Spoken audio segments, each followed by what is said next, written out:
Hello everyone and welcome back to another video from Appstacademy. In this video, I'm going to show you how to attach an email within your Gmail account. So let's get started right away. First of all, open up your web browser or the Gmail application and then enter gmail.com in the address bar if you use your web browser. Then you might be asked to log into your account using your credentials if you haven't done so already.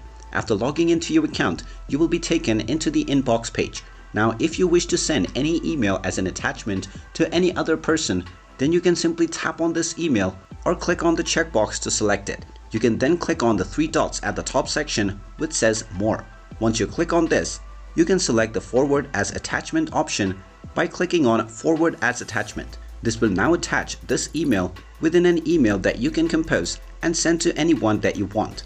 Just type in the email address and then enter the subject and type in your message body and click on the send button, and now your email will be sent as an attachment to the recipient that you just entered.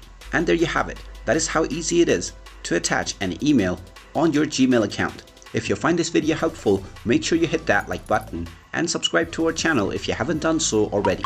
Also ring that notification bell to never miss another update from us. Thank you for watching and I will see you again in the next video.